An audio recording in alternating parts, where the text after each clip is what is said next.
色司本尊与分身融合，两者好像互相促进一般，竟有一丝变异。 Cerita berlanjut, Wang Lin muncul begitu saja dari udara tipis, menatap mereka dengan tenang. Wanita itu pucat namun cepat menenangkan diri. Kau hanya selevel dengan kami. Jika kami berdua menyerang, kau akan jadi santapan peliharaanku, serunya. Melempar kipas bulu bercahaya membelah udara, penuh niat membunuh. Li Yuan juga bergerak, 18 lapis pembatasan muncul, saling terhubung membentuk jebakan rumit. Namun Wang Lin bahkan tidak bergeming. Dengan satu jentikan jarinya, petir meletup, menghancurkan kipas bulu dan memaksa wanita itu memuntahkan darah. Tubuhnya terhuyung, wajahnya pucat ketakutan. Guntur berderak dari tubuh Wang Lin, membentuk telapak raksasa yang menghantam 18 batasan, menghancurkannya satu persatu hingga Li Yuan sendiri terpental batu darah. Wang Lin berjalan tenang, melangkahi mereka tanpa bicara, lalu menatap ke lubang. Dari dalam, kabut hijau keluar membentuk tengkorak besar, hantu surgawi. Tengkorak itu mengaum, melesat ke arah Wang Lin. Namun alis Wang Lin hanya bergetar tipis. Di antara alisnya, cambuk karma muncul, melayang lalu menyambar tengkorak itu. Teriakan menyayat terdengar saat hantu itu terbungkus cambuk, lalu disegel ke dalam bendera 1 miliar jiwa. Dengan ini, peluang memperbaiki penjaga langit kedua lebih besar. Wang Lin berbalik, memandang mereka berdua. Wanita itu gemetar, tak lagi berani bicara. Li Yuan menghela napas panjang, lalu membungkuk dalam-dalam. Senior, salah kami. Sebagai penebusan, saya tahu sebuah tempat rahasia, penuh pembatasan dan mungkin menyimpan harta celestial. Saya persembahkan tempat itu padamu untuk menyelesaikan masalah ini. Wang Lin menatap Li Yuan dengan senyum tipis yang menusuk seolah menembus ke dalam pikirannya. Namun Li Yuan justru semakin tenang. Ia memberi hormat dengan anggun, suaranya rendah. Senior pasti bertanya-tanya, mengapa saya sendiri tak berani melanggar batasan itu? Wang Lin hanya menatapnya tanpa menjawab, matanya dalam, penuh perhitungan. Dari awal ia sudah melihat Li Yuan bukan sekedar budak keluarga Ge. Sikapnya terlalu tenang, rencananya terlalu rapi. Semua yang terjadi seolah sebuah pertunjukan yang sengaja diperlihatkan padanya. Li Yuan tetap netral, lalu melanjutkan dengan nada penuh keyakinan. Di masa lalu, saya menemukan peta kuno, menunjukkan area terlarang di alam surga Guntur, peninggalan sebelum dunia ini runtuh. Saya cukup yakin bisa menemukannya dan memiliki 70% peluang untuk membuka batasannya. Wang Lin diam menatap dingin. Jika benar, di dalamnya ada alat asal, utuh. Jika pembatasan terbuka, senior boleh mengambil separuh. Wanita G tampak ingin protes, namun menahan diri ketika tatapan Wang Lin beralih padanya. Wang Lin tiba-tiba mengangkat tangan. Dalam sekejap, roh wanita itu tertarik keluar 3 inci dari tubuhnya, memucat lemas. Wang Lin memadatkannya jadi bola cahaya kecil, menyimpannya ke tas penyimpanan. Jaminan. Li Yuan tetap tenang, meski di dalam hati waspada. Dia sengaja ambil jiwa G, bukan aku. Apa dia sudah membaca rencanaku? Kemudian Wang Lin berkata dingin, aku juga tertarik pada metode pembatasan yang kau pakai. Li Yuan ragu sesaat, lalu menyerahkan sebongkah giok terukir pola-pola rumit. Wang Lin menyelidiknya dengan akal ilahi, alisnya berkerut samar. 10 patung kecil di dalam giok itu beresonansi aneh, mengguncang pikirannya. Ia menarik kembali akal ilahi, menyimpan giok itu dan berkata datar, tunjukkan jalannya. Li Yuan mengangguk, lalu berdiri di samping Ge yang masih gemetar. Namun wanita itu meloncat lebih dulu ke atas sinar pedang hitam, terbang tanpa menoleh. Li Yuan tersenyum tipis, menyusul. Wang Lin tetap di belakang, matanya menyipit. Niat membunuh samar tetap tersembunyi. Orang ini terlalu cerdas. Semua ini mungkin sudah dia atur sejak awal. Di sisi lain, dia menggertakkan gigi, pikirannya penuh kebencian. Seharusnya jiwanya yang diambil, bukan aku. Dan semua ini gara-gara dia juga. Saat itu, suara dingin Li Yuan tiba-tiba terdengar di benaknya. Jangan khawatir, dia sengaja pilih jiwamu karena dia tahu hidupku sudah di tangan keluargamu. Aku akan menemukan cara mengambilnya kembali. Dia hanya mendengus, namun matanya sedikit lebih tenang. Beberapa hari kemudian, mereka tiba di ujung sebuah fragmen. Di sana, rantai-rantai guntur raksasa menjulur ke dalam kehampaan, membelenggu pecahan dunia bagai paku surgawi. Li Yuan berhenti, membungkuk. Senior, rantai ini sangat berbahaya. Bahkan kultivator tingkat tinggi pun harus berhati-hati. Wang Lin berdiri di tepi, menatap kehampaan luas di depan. Pecahan dunia terapung di lautan petir. Dihubungkan rantai-rantai bercahaya. Sekilas ia teringat cetakan tangan raksasa di alam surgawi hujan. Apa yang pernah terjadi di tempat ini, pikirnya. Li Yuan cepat menyadari bahwa Wang Lin memang baru pertama kali datang ke sini. Bagaimana kalian melewati rantai guntur? Tanya Wang Lin dingin. Li Yuan melirik Ge dan menjawab, kuncinya ada padanya. Dia mendengus, mengeluarkan pedang besi hitam. Tampak biasa, tapi saat muncul, mata Liyuan berkilat senang, lalu cepat menyembunyikannya. Dia menggigit lidah, memuntahkan setitik darah, menggambar rune dengan darah itu, lalu rune yang sama muncul di dahinya, menyatu dengan pedang. Pedang itu mulai bergetar, memancarkan cahaya berbentuk riak. Liyuan melangkah duluan, berdiri di ujung pedang dengan posisi aneh, membelakangi mereka, mata redup seperti larut dalam kenangan. Wang Lin memperhatikan dengan seksama langkah kaki Liyuan, kilatan dingin melintas di matanya. Dia menyusul, berdiri di belakang Liyuan di atas pedang, lalu keduanya melayang perlahan menuju rantai-rantai guntur yang bergemuruh, bagai menuju jurang maut. Wang Lin tersenyum tipis lalu mengikutinya. Niat membunuhnya masih bersembunyi di balik wajah dinginnya. Pandangan Wang Lin jatuh pada kaki Liyuan saat pria itu melangkah ke ujung pedang besi. Begitu kakinya mendarat, Wang Lin merasakan sesuatu yang ganjil, seolah Liyuan dan pedang itu adalah satu, menyatu sebagai bagian dari formasi misterius. Ia menarik kembali tatapannya, menyelubungi akal ilahinya, lalu melangkah ke dalam kekosongan. Seketika suara petir menggema jauh lebih keras, menyelimuti langit kosong dengan gelegar yang membuat jiwa bergetar. Di dalam hati, wanita Ge terdengar dengusan dingin. Harta keluarga kami memang ajaib. Meski tak menyerang, tapi tiada tanding menahan guntur. Dengan satu pikiran, pedang besi terbang perlahan menyusuri rantai guntur. Sambaran kilat yang meliuk di sekitarnya tak mampu melukainya sedikit pun. Tapi matanya beberapa kali melirik Liyuan, gelisah dengan posisi pria itu di ujung pedang. Sekitar mereka hanya kehampaan tak berujung, disinari kilat yang kadang menyala bagai ular perak. Satu-satunya arah hanyalah rantai guntur yang membentang seperti belenggu surgawi. Namun tiba-tiba, tatapan wanita Ge membeku. Ia terdiam, tubuhnya menegang, menatap ke belakang. Wang Lin melangkah, langsung di atas rantai guntur, jubah putihnya berkibar, berjalan seolah di tanah biasa. Petir menyambar tubuhnya tanpa melukai. Sebaliknya, tubuh dan jiwanya seperti menyerap energi guntur itu. Di setiap langkah, kilat meledak bagai kembang api di bawah kakinya, menyalakan sosoknya laksana obor di tengah gelap. Liyuan memandangnya lama, dalam hati berbisik, teman lama, sudah lama sekali. Segera ia menyembunyikan emosinya, dan saat menyadari wanita Ge ikut terkejut, ia menoleh juga, pupilnya menyusut. Dia berjalan di rantai guntur dengan tubuhnya sendiri. Namun ia cepat menenangkan diri. Sementara Wang Lin tetap diam, auranya membuat petir di sekitarnya meredup. Mereka terus melangkah berbulan-bulan menembus kehampaan. Guntur di sekitar Wang Lin akhirnya padam, tubuhnya sudah menyatu dengan energi itu. Ia bergumam, sekarang tak terlalu mencolok, bagus. Namun pikirannya tetap tajam. Liyuan, sepertinya semua ini sudah direncanakan. Pedang besi itu pun memancing reaksinya. Tatapannya kembali pada pedang itu. Semakin jauh, guntur makin ganas, namun pedang besi tetap tak tersentuh. Setiap kali wanita Ge melirik Wang Lin, tubuhnya gemetar ketakutan. Ia telah melihat sendiri bagaimana Wang Lin menyerap hantu surgawi, menyimpan sebagian jiwanya, dan berjalan di rantai guntur seperti dewa. Asal aku patuh, mungkin aku bisa selamat, gumamnya putus asa. Liyuan di ujung pedang tetap tak terusik. 2 bulan berlalu dalam sunyi pekat, seolah mereka bertiga makhluk terakhir di dunia. Hingga tiba-tiba guntur di rantai menggila. Gelegarnya seperti naga meraung, getaran hebat menjalar di sepanjang rantai semakin kuat. Cahaya pelindung pedang besi pun mulai retak. Wanita Ge panik, Liyuan ikut mengernyit. Getaran itu terasa bukan hanya di rantai ini, tapi di seluruh wilayah. Liyuan menuju kejauhan, di mana kilat samar tampak di ujung kabut. Seharusnya ada rantai lain di sana, tapi dari sini sudah terlihat. Artinya, seluruh wilayah ini sedang berguncang. Wanita Ge memucat. Leluhur pernah bilang, jika rantai guntur berguncang begini, berarti pecahan yang dihubungkan akan runtuh. Bagaimana kalau kita kembali? Wang Lin hanya menatap ke depan. Jawabannya ada di depan. Sudah terlalu jauh untuk mundur. Liyuan tersenyum tipis menoleh pada Ge. Kita tak bisa kembali, kita lanjut. Wang Lin melesat mendahului mereka. Aura membakar di sekitarnya. Liyuan memandang punggungnya dengan sorot penuh perhitungan. Dia belum mengerahkan seluruh kekuatannya. Benar dugaanku. Tak lama kemudian, mereka tiba di hadapan kabut tebal yang menggulung bagai lautan, dipenuhi energi surgawi. Di tengah kabut itu, hawa pembatasan terasa menindas. Wang Lin berhenti, pedang besi terbang menyusul. Liyuan melihat kabut itu, wajahnya berubah tegang. Ini pembatasan.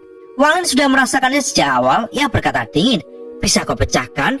Liyuan mengeluarkan kompas, jarumnya berputar liar, lalu hancur menjadi debu di tangannya. Wajahnya muram. Ini pembatasan tingkat pertengahan surgawi, dengan 9.999 roh sebagai mata formasi. Formasi yang bisa memurnikan segalanya di dunia. Tiba-tiba, tawa berat menggema dari dalam kabut. Sosok lelaki tua muncul perlahan, memegang rantai guntur yang berkilat. Oh, bertemu di sini. Rupanya sudah takdir. Aku mencarimu, tapi kau sendiri yang datang. Bagus, sangat bagus. Suara itu menggema menindas seluruh ruang. Wang Lin menatapnya, mata menyipit, nafas stabil, tapi hawa pembunuhan mulai merayap di sekelilingnya. Langkah Wang Lin terhenti, wajahnya mengeras, pupilnya menyusut tajam saat melihat lelaki tua itu menggenggam rantai kundur. Auranya membuat jantung Wang Lin tercekat. Sebagai pemilik jiwa dan tubuh kundur, ia pun tak berani sembarangan menyentuh rantai surgawi itu, apalagi seluruh panjangnya yang memancarkan kekuatan tak terbayangkan. Ia mundur perlahan, nalurinya berteriak waspada. Siapa sebenarnya lelaki tua ini? Tatapannya berpaling ke Li Yuan berharap jawaban. Namun Li Yuan sendiri terkejut, wajahnya pucat, suaranya ragu namun tetap hormat. Senior, siapakah Anda? Lelaki tua itu melangkah keluar dari kabut, sorot mata tajam dengan senyum mengejek. Ia menunjuk Wang Lin dan mendengus. Bodoh, kau yang kutunggu, cepat kemari. Mata Wang Lin menyipit, suaranya dingin. Aku tak pernah bertemu senior. Dari mana takdir itu datang? Si tua terkekeh rendah. Lupa ya, siapapun yang lolos dari terowongan penjara itu sudah ditakdirkan denganku. Wajah Wang Lin berubah. Jadi semua ini memang sudah direncanakan orang ini. Sebelum ia sempat mencerna, lelaki tua itu melangkah maju, tangan meraih begitu saja sambil berkata dingin. Tak perlu banyak tanya, kau milikku. Wang Lin segera melangkah mundur, tubuh menegang. Aura lelaki tua itu jelas jauh di atasnya. Bahkan untuk melawan pun tak mungkin. Ia langsung mengaktifkan mantra pelarian rahasia. Darah esensinya terbakar, tubuhnya melesat seperti kilat menembus kabut. Namun ruang tiba-tiba membeku. Radius 5 km diselimuti kekuatan surgawi yang menindih jiwa, menghentikan Wang Lin seketika. Tapi ia menggertakkan gigi, memaksakan diri, meledakkan darah esensi lagi, dan dalam sekejap berhasil lolos dari belenggu itu. Terbang jauh, kilat menyambar di belakangnya. Lelaki tua itu hanya terkekeh geli, matanya berbinar penuh minat. Oh, berani merusak diri untuk kabur? Bagus, benar-benar layak jadi yang terpilih. Namun kali ini ia bergerak lebih serius. Satu tamparan ke arah ruang kosong dan dunia bergetar. Riak-riak aneh memancar, lalu balik. Dalam sekejap, ruang melengkung. Wang Lin yang sudah ratusan zang jauhnya mendapati dirinya berdiri kembali hanya 30 kaki di depan lelaki tua itu. Tubuhnya basah keringat dingin. Si tua tersenyum puas. Kenapa tidak kabur lagi? Wang Lin menghela napas panjang, menunduk hormat.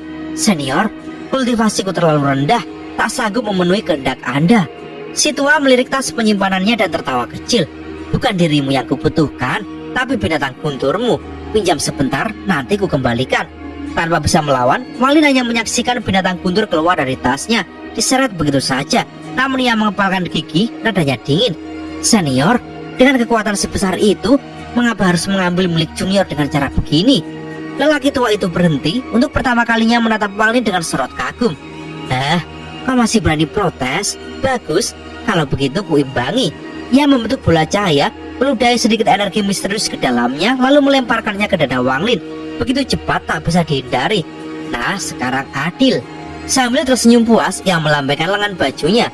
Dalam sekejap, Wang Lin, Li Yuan, dan Ge tersapu badai energi dahsyat, melayang menembus kabut bagai daun dihempas topan. Lelaki tua itu memandangi binatang guntur di tangannya dengan puas. Binatang guntur bertanduk perak. Luar biasa. Dengan ini aku bisa menarik rantai itu. Namun sebelum pergi, ia menoleh sekilas ke arah Wang Lin yang sudah jauh dan gumamnya pelan. Sepertinya aku memberi terlalu banyak energi padanya tadi. Kalau dia selamat, berarti benar-benar ditakdirkan denganku. Begitu penglihatannya kembali, Wang Lin tersentak keras. Tubuhnya jatuh menghantam tanah dengan berat. Li Yuan juga mendarat tak jauh, wajahnya pucat, nafasnya kacau. Sementara itu, wanita bernama Ge tampak paling parah. Wajahnya sudah seperti kertas, tubuhnya gemetar, dan sesaat kemudian ia muntah darah. Kecepatan luar biasa yang dilemparkan lelaki tua tadi hampir meremukkan tubuh mereka semua. Namun itu baru permulaan bagi Wang Lin. Begitu dia mendarat, rasa panas menyiksa dari dalam dadanya menyapu seluruh tubuhnya. Bola cahaya yang dilempar lelaki tua itu kini benar-benar meledak di dalam dirinya. Rasanya seperti menelan bara api menyala, membakar daging, darah, bahkan tulangnya seolah ingin jadi abu. Tubuh Wang Lin bergetar hebat. Matanya berkilat merah, nafasnya mendesis, dan hawa panas yang keluar membuat udara di sekelilingnya beriak. Dari jauh, Li Yuan bisa melihat tubuh Wang Lin seperti dilahap api dari dalam. Pemandangan yang menggetarkan, seolah-olah dia sedang menahan kematian itu sendiri. Di sisi lain, wanita Ge memandang pemandangan itu dengan tatapan dingin. Ia menyadari Wang Lin sedang berada di ujung tanduk. Dalam hati ia berkata pada dirinya sendiri, kalau dia mati di sini, kesempatan ini jadi milikku. Dengan jemari gemetar namun tegas, dia mengeluarkan belati hitam legam dari tas penyimpanannya. Begitu belati itu muncul, hawa dingin menyesakkan ruangan dan suara rintihan hantu-hantu terkurung menggema samar. Ini adalah senjata warisan keluarganya, sangat beracun, bahkan bisa melukai jiwa asal. Ia melangkah pelan, tatapannya penuh tekad. Tapi pada saat ujung belati itu hampir menusuk udara di antara mereka, Wang Lin tiba-tiba membuka mata.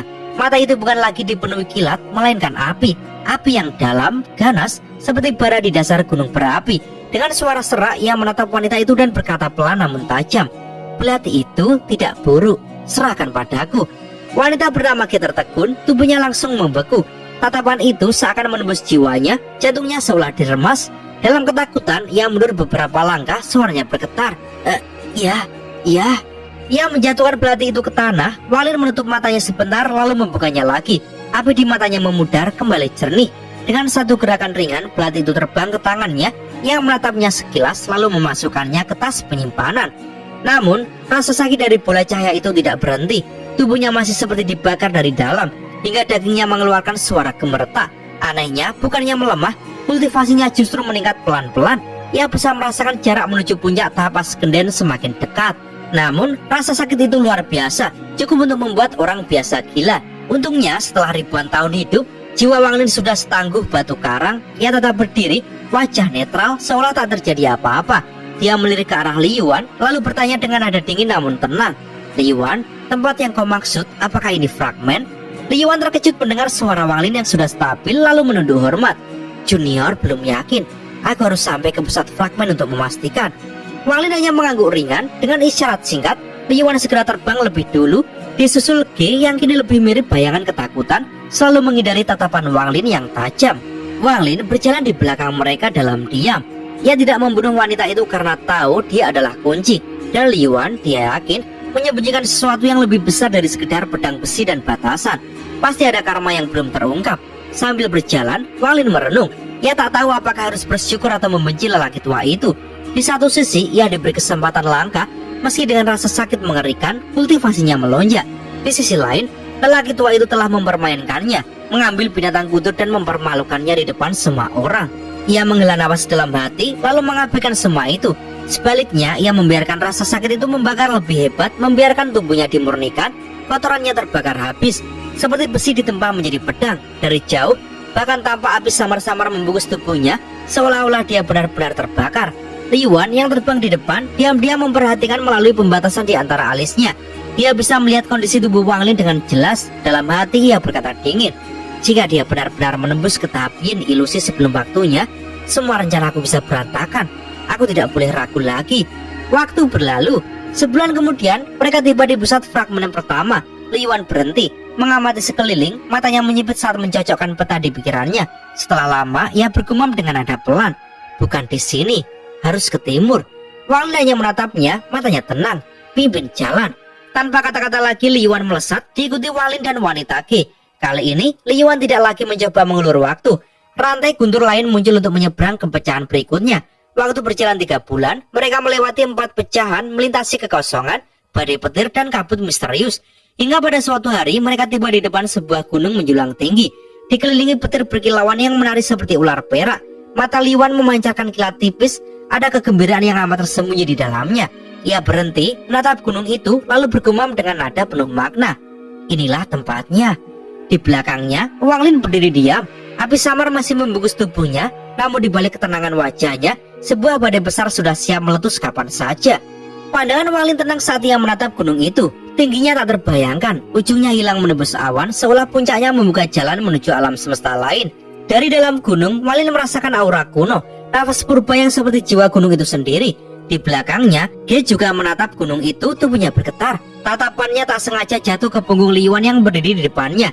Dan saat itu juga, rasa dejavu yang menusuk meledak dalam pikirannya. Wajah Ge berubah pucat, lebih pucat daripada saat melihat Wang Lin. Ia teringat, namun sebelum suara ketakutannya keluar, Li Yuan berbalik pelan. Tatapannya dalam, seakan sudah tahu segalanya. Ge tercekat, menunduk dan diam. Matanya gelap namun kini jelas sudah segalanya. Li Yuan menatap gunung dan berkata pelan, "Gunung ini tak bernama, ada banyak batasan di dalamnya. Kuil guntur surgawi telah dibuka berkali-kali, namun lihat, tak banyak yang bisa menembus batasan di dalam." Dia menggigit bibir, matanya rumit.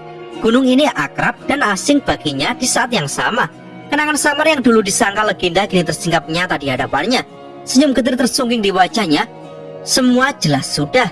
Kemunculan Li Yuan di keluarga, izin leluhur yang aneh, harta warisan yang ia bawa, semuanya bukan kebetulan. Jadi, ini alasanku dikirim ke kuil Guntur Surgawi untuk menebus keluarga. Bahkan jiwaku pun harus kembali utuh agar pengorbanan ini berhasil. Semua ini sudah direncanakan jauh sebelum aku lahir. Wang Lin memperhatikan perubahan ekspresinya, lalu tatapannya beralih pada punggung Li Yuan. Senyum tipis muncul di sudut bibirnya. Ia sudah bisa membaca pola ini. Semua jalan yang ia lalui, bahkan pembatasan yang ia hadapi, hanyalah bagian dari jebakan yang disusun Li Yuan. Niat membunuh yang tajam seperti pedang diam-diam muncul dari tubuhnya. Li Yuan berhenti, masih membelakangi mereka. Suaranya terdengar berat. Saudara Su, jangan salah sangka. Memang benar semua ini adalah rencanaku, tapi juga takdir.